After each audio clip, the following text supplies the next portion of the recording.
Setelah melihat penelusuran yang kami lakukan selama uji klinik fase ketiga yang dilakukan pada masyarakat Bandung khususnya, saya juga harus tanya sebenarnya bagaimana sih perhatian dan juga pengamat melihat situasi kita yang masuk ke dalam proses uji klinis vaksin Sinovac. Saya sudah bersama dengan Bang Deddy Kurniasyah sebagai pengamat politik dan juga kebijakan publik.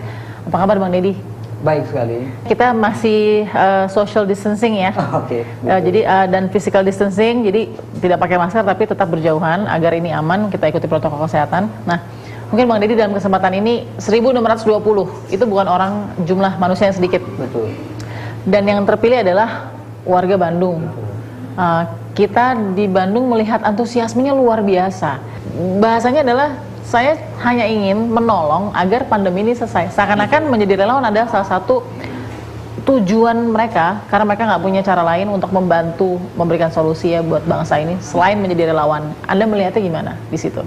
Sebetulnya satu sisi kalau kita lihat hanya dari perspektif keikutsertaan orang begitu, menjadi relawan. Iya, menjadi relawan mungkin sangat baik sekali, apresiatif sekali.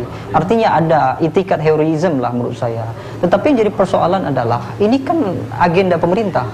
Artinya harus ada upaya negara dalam hal ini menjamin setiap orang yang ikut dalam relawan ini bahwa apapun yang terjadi dalam konteks aktivitas uji klinis ini mereka harus terjamin, baik itu keamanannya dan juga jaminan-jaminan lain begitu aktivitas uji klinis ini selesai. Artinya begini, jangan kira kemudian hanya dengan konsep idealisme ingin membantu negara, mengabdi segala macamnya, kemudian mereka rela untuk diuji klinis dari produk farmasi yang sama sekali belum teruji, maka ini kan kebetulan jadi persoalan.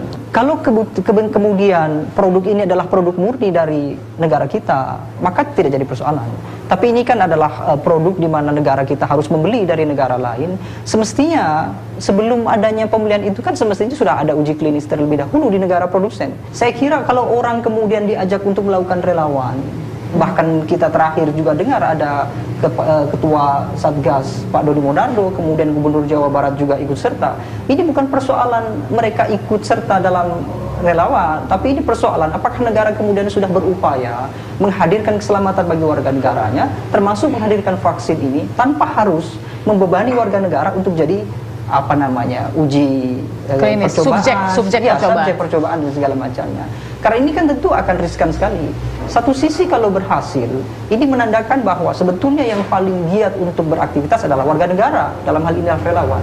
Kemudian yang kedua, kalau sampai terjadi kegagalan, maka tidak ada jaminan bagi relawan apakah mereka kemudian nanti mendapatkan keamanan yang bagaimana, karena kan negara sudah menempatkan posisi mereka sebagai relawan. Artinya itu kan tidak ada hubungan antara negara ketika nanti terjadi sesuatu hal yang kita sebut sebagai resiko begitu. Tapi kan sukarela. Nah, itu dia yang jadi persoalan. Warga negara semestinya tidak perlu mengambil risiko, yang mengambil risiko adalah negara. Dan ini kan berkaitan dengan kebijakan yang prioritas tadi itu.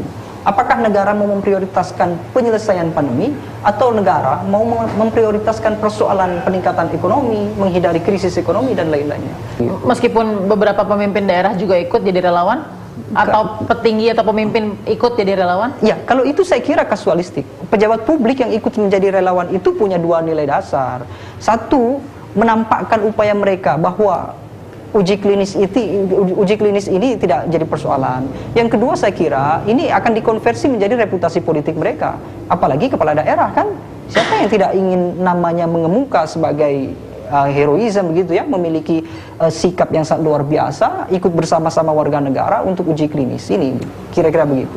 Tetapi yang sekarang terjadi kan tidak demikian. Ketika orang ramai-ramai berbondong-bondong jadi relawan, tidak ada jaminan bagaimana ketika resiko kegagalan atau bagaimana ketika ada resiko yang lebih buruk lagi. Meskipun itu tidak kita harapkan. Bang Deddy Kurniasyah, terima kasih sudah memberikan analisanya.